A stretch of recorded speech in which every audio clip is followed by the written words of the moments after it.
नमस्कार दोस्तों, एक ऐसी दुनिया इमेजिन कीजिए जहां जंग, टैंक्स, तोपें और सोल्जर्स से जमीन पर नहीं बल्कि आसमान में मंडराते हुए हजारों छोटे साइलेंट किलर्स से लड़ी जाती है। क्या बात है। जब हम रशिया के मिलिट्री पावर के बारे में सोचते हैं तो हमारे दिमाग में आते हैं T-19 टैंक्स, सुखोई जेट्स और S-400 मिसाइल सिस्टम।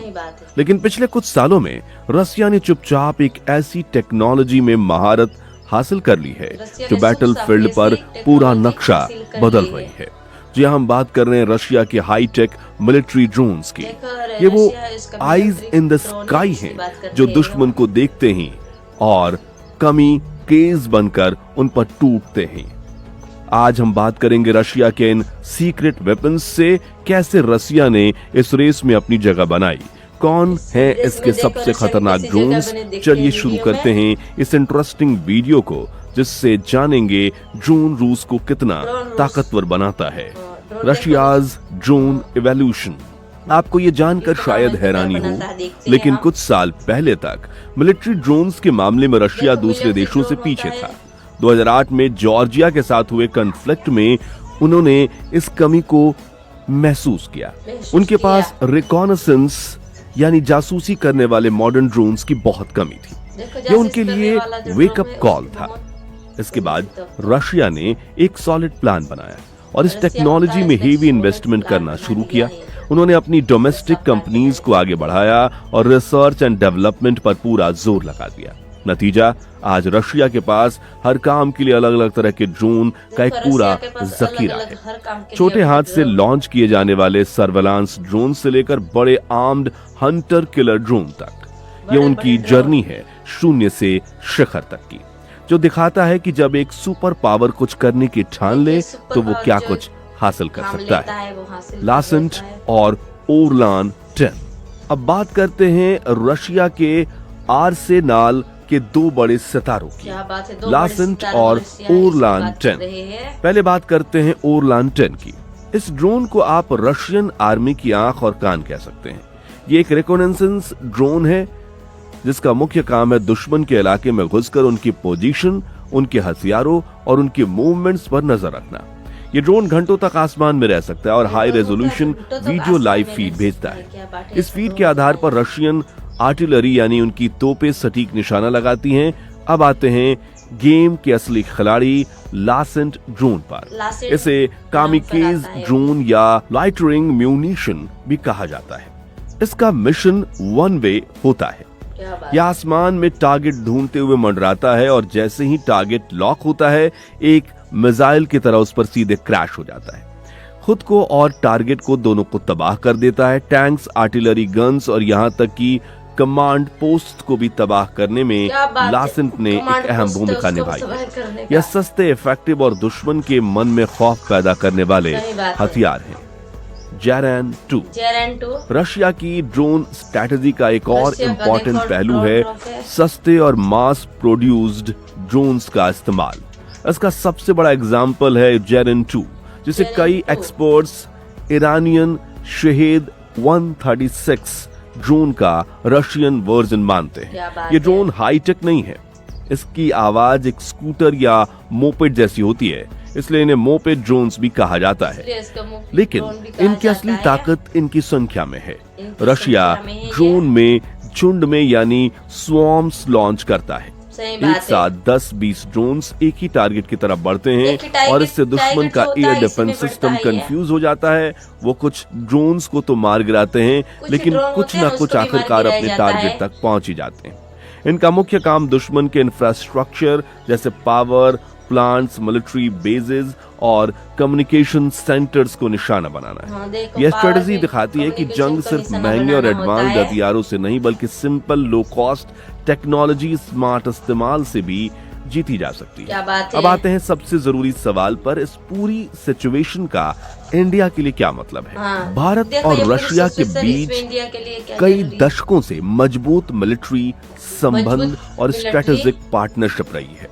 हमने रशिया से S-400 जैसे एडवांस्ड एयर डिफेंस सिस्टम और ब्रह्मोस जैसी सुपरसोनिक क्रूज मिसाइल साथ मिलकर बनाई। लेकिन ड्रोन टेक्नोलॉजी के मामले में ये नया बैटलफील्ड हमें कई चीजें सिखाता है। पहली सीख ये है कि फ्यूचर की लड़ाइयां ऑटोनोमस सिस्टम्स और ड्रोन्स पर बहुत ज्यादा निर्भर करेंगी। रशिया ने जिस तरह अलग अलग तरह के ड्रोन्स को अपनी मिलिट्री स्ट्रैटेजी में इंटीग्रेट किया है वो देखने लायक है। इंडिया भी इस दिशा में तेजी से काम कर रहा है और हमारा डीआरडीओ तापस बीएच जैसे मेल मीडियम एल्टीट्यूड लो एंडोरेंस ड्रोन बना रहा है और साथ ही कई प्राइवेट इंडियन कंपनी जैसे new space research and technology, Adani defence भी कटिंग एज ड्रोन टेक्नोलॉजी पर काम कर रही हैं। दूसरी सीख है लो कॉस्ट स्वॉर्म ड्रोन्स की अहमियत।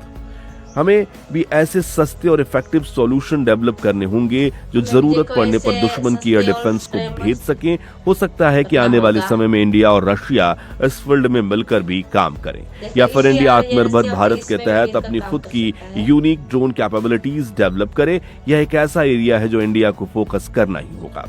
इलेक्ट्रॉनिक वारफेयर, ड्रोन्स के इस जंग में एक और हीरो है जो दिखता नहीं है लेकिन जिसका असर गहरा है, इलेक्ट्रॉनिक वारफेयर या ईवी। रशिया इस मामले में दुनिया के लीडर्स में से एक है। ड्रोन्स को कंट्रोल करने के लिए जीपीएस सिग्नल्स और रेडियो कम्युनिकेशन का इस्तेमाल होता है। रशिया के पास ऐसे पावरफुल जैमर्स हैं और इलेक्ट्रॉनिक वारफेयर सिस्टम है जो इन सिग्नल्स को ब्लॉक कर सकते हैं। वो दुश्मन के ड्रोन्स के जीपीएस को ऐसी गलत इंफॉर्मेशन भेज सकते हैं कि ड्रोन को लगेगा कि वो कहीं और हैं और वो रास्ता भटक गए हैं या क्रैश हो जाएंगे। इसके अलावा वो अपने ड्रोन्स को दुश्मन के ईवी सिस्टम से बचाने के लिए भी एडवांस टेक्नोलॉजी का इस्तेमाल करते हैं। ये एक इनविजिबल यानी अदृश्य जंग है जो आसमान में लड़ी जा रही है। जिसने इस इलेक्ट्रॉनिक जंग को जीत लिया वो आसमान का असली सिकंदर बन सकता है। ये साबित करता है कि सिर्फ ड्रोन बनाना ही काफी नहीं, उनको दुश्मन के इलेक्ट्रॉनिक अटैक्स से भी बचाना है और दुश्मन के ड्रोन्स को जैम करना भी उतना ही जरूरी है। तो आगे क्या? रशिया की ड्रोन टेक्नोलॉजी का फ्यूचर और भी ज्यादा एडवांस्ड होने वाला है। अगला कदम है आर्टिफिशियल इंटेलिजेंस यानी एआई का इंटीग्रेशन। इमेजिन कीजिए ऐसा ड्रोन्स जो इंसानी ऑपरेटर के बिना खुद ही फैसले ले सकें, जो दुश्मन के टारगेट को पहचान सके और उसकी प्रायोरिटी सेट कर सके और अटैक करने का सबसे बेहतरीन तरीका खुद ही चुन सकें। इसके साथ ही ड्रोन स्वॉर्म्स का कॉन्सेप्ट भी डेडली हो जाएगा। हजारों छोटे छोटे ड्रोन्स को एक टीम की तरह काम करते हुए देखकर किसका दिमाग नहीं हिल जाएगा।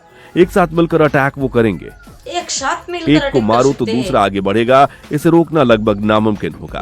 रशिया इस टेक्नोलॉजी पर एक्टिवली काम कर रहा है और ये ड्रोन वारफेयर का अगला चैप्टर होगा, जहां मशीन इंसानी कंट्रोल के बिना बैटलफील्ड में मिशंस को अंजाम देंगी। ये सुनने में जितना फ्यूचरिस्टिक लगता है उतना ही जरूरी है कि दुनिया इसके लिए तैयार रहे। तो दोस्तों, रशिया के हाईटेक ड्रोन्स की एक कहानी सिर्फ हथियारों की कहानी नहीं है, ये बदलती हुई मिलिट्री स्ट्रैटेजी, टेक्नोलॉजी की पावर और फ्यूचर के कॉन्फ्लिक्ट्स की एक झलक है। ओरलान 10 की तीखी नजर से लेकर लांसेट के सटीक वॉर तक और जेरान 2 के झुंड से लेकर इलेक्ट्रॉनिक वारफेयर के अदृश्य जाल तक, रशिया ने साबित कर दिया है कि वो इस नई रेस में सबसे फॉर्मिडेबल प्लेयर है। इसने पूरी दुनिया, खासकर इंडिया जैसे देशों को यह संदेश दिया है कि आने वाला वक्त उन्हीं का होगा जो इस टेक्नोलॉजी को समझेंगे और इसमें मास्टर बनेंगे। ये जंग के नए नियम हैं जो आसमान में लिखे जा रहे हैं। आपको क्या लगता है, क्या ड्रोन टेक्नोलॉजी ही वारफेयर का फ्यूचर है? कमेंट्स में अपने विचार जरूर बताइए। अगर आपको ये वीडियो पसंद आया हो तो इसे लाइक शेयर करें और हमारे चैनल को सब्सक्राइब करना ना भूलें। मिलते हैं अगले वीडियो में एक और इंटरेस्टिंग टॉपिक के साथ। तब तक के लिए जय हिंद। दोस्तों, ये वीडियो जो है ये खत्म हो चुका है। देखो, जो रशिया होता है, इसने देखो बड़े बड़े ताकतवर ड्रोन इसने बना दिया था, हथियार। आपको ये हमारा वीडियो कैसा लगा ये कमेंट सेक्शन में राय जरूर बता सकते हैं। और इस वीडियो होता है इसको ज़्यादा से ज़्यादा आप लोग शेयर भी करना। और नेक्स्ट वीडियो में सभी के साथ मुलाकात होगी। तभी के लिए जय हिंद, जय भारत।